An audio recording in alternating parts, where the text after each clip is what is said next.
Hi guys! Ako lang to, si Ana. Ako lang din to, si Charlie.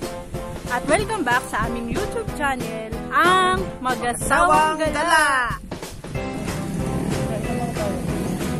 Ayan guys, nandito po tayo sa Lian, Batangas. At maghahanting tayo ng beach. Tanga! Dagat na tayo. At naghahanting kami ng beach resort na pwede namin pagkausan ng New Year. Ito po, isa po sa area na hindi pa nade-develop. At yung kabila din po, katabi, hindi pa rin po nade-develop. At malata mo, yung lugar niya ay hindi po masyado. So, dahil sa pandemic po siguro, kaya tinubuan na siya ng mga damo guys. Yan po.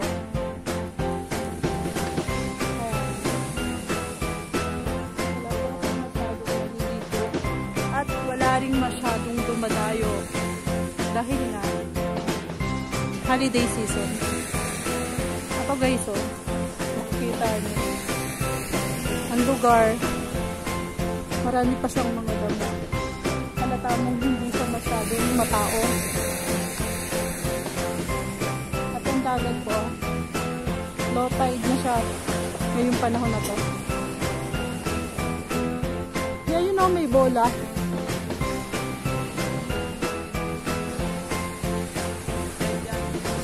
Wave ba yun? Kaya nandito po kami sa 7-Eleven at magmimerienda muna kami. Angel's Burger, Cheeseburger, Vita Milk. So guys, ito na. Go!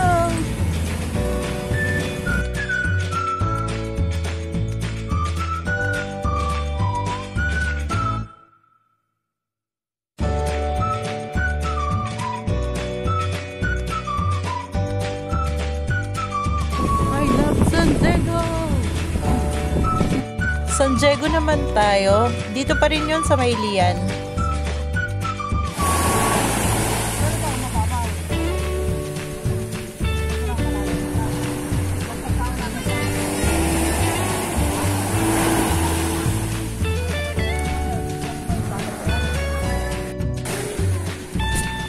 Yung mga walang bakanan, baba mo dyan.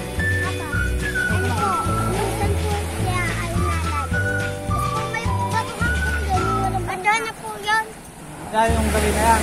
Apa. Pero dito malalim agad yan. Apa. Ayun doon, no? May naliligo doon.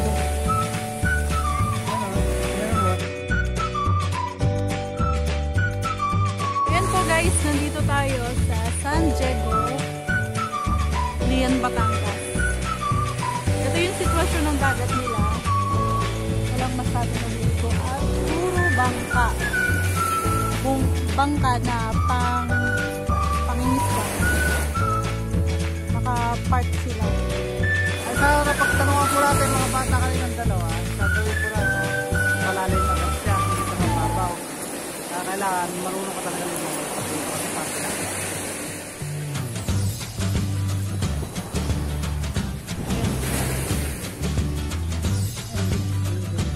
Naghahanap kami ng lugar kung saan kami mag-New Year. Kasi last year, sa beach kami nag-New Year. Sabi ng mga bata, meron daw area dito na biglang lalim. Kaya nakakatakot naman kung kami lang ang maliligo dito.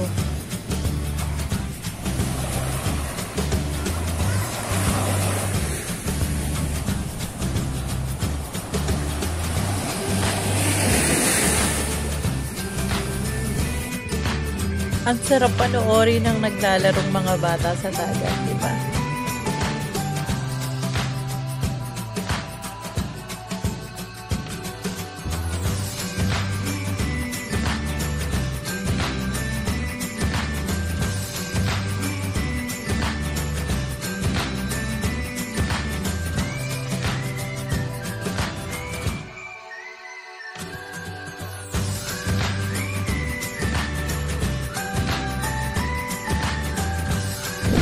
Ito na yung harapan. Ang likuran nitong mga residential na to ay dagat na. Ang iba dito, resort. Pero yung iba, residential. Ang nakita namin, malungkot yung lugar kasi walang mga turista.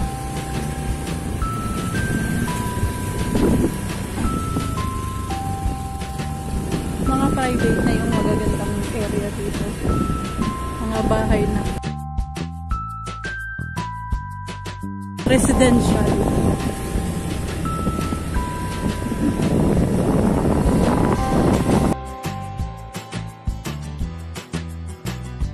Pauwi na po tayo.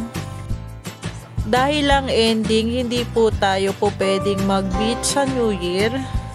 Dahil may checkpoint, kailangan po nating asikasuhin ang ating mga documents para makapasok po tayo ng Batangas. At dahil nagutom kami, daan muna sa Lomi's house para mag Batangas Lomi. Order muna tayo ng Batangas Lomi. 65 pesos special Lomi na daw po. Order.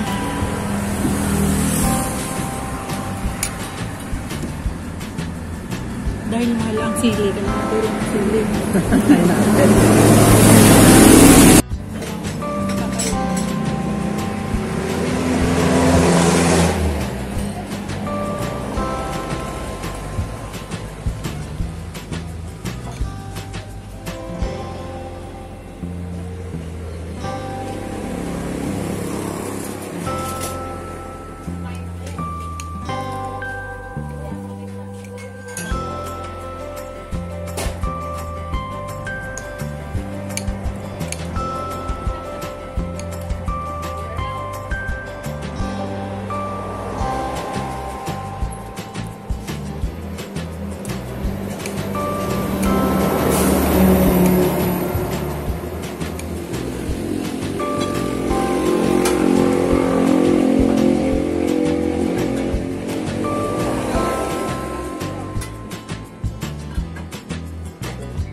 Napadaan din kami sa tindahang ito para bumili ng buko.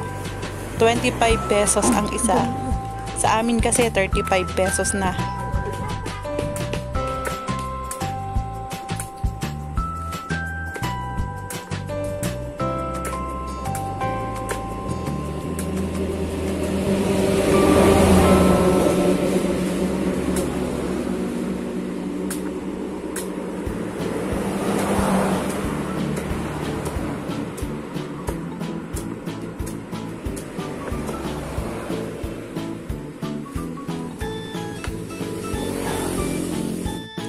Grabe naman ang laki ng simbahang ito.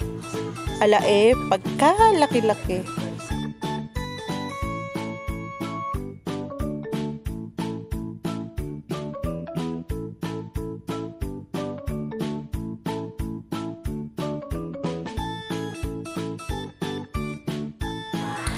Anong meron? Bakit pila ang malalaking sasakyan?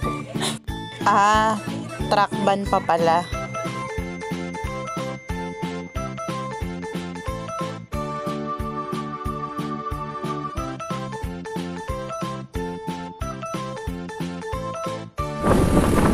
Bye-bye Batangas! Welcome Cavite!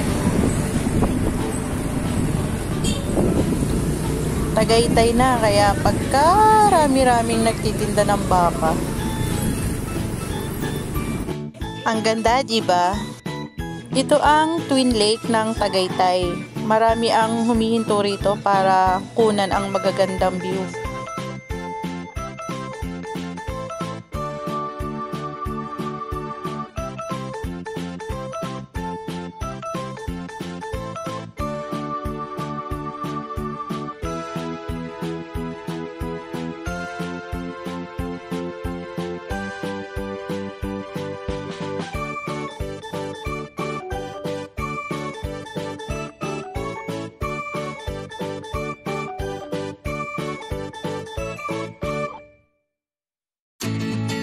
At syempre, kami rin.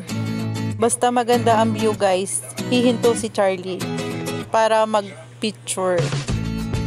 Wait lang ha, picture muna.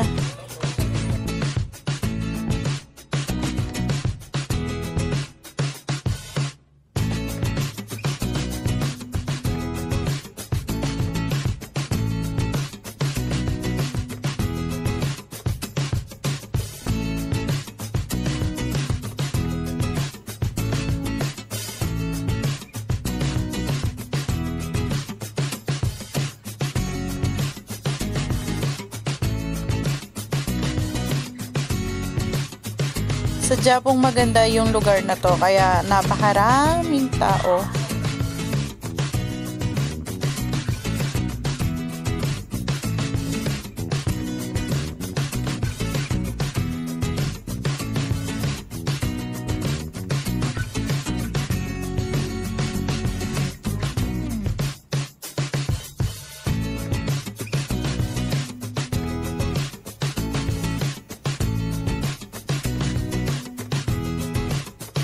At syempre, ang napakagandang Taal Lake. Picture muna ulit.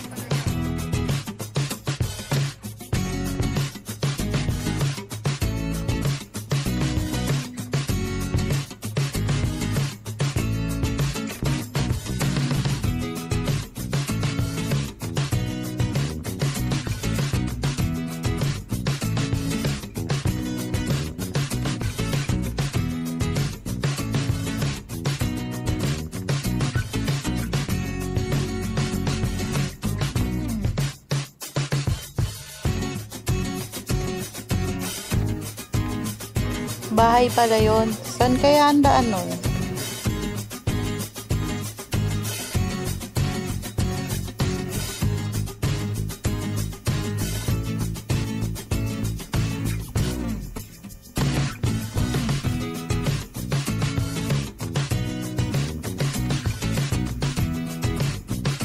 Ito kayang kalsadang ito? Siguro nga dito.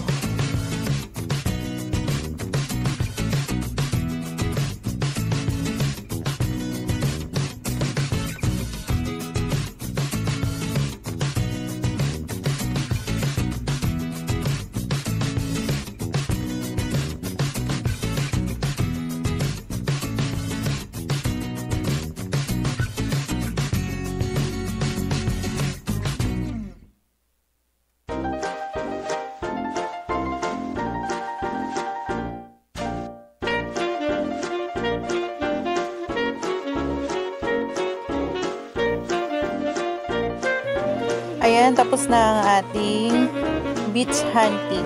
Pauwi na po kami. Dito ko natatapusin ang aming vlog. At hanggang sa susunod na gala, kung gusto niyo sumama, please like, share, and subscribe. Bye-bye!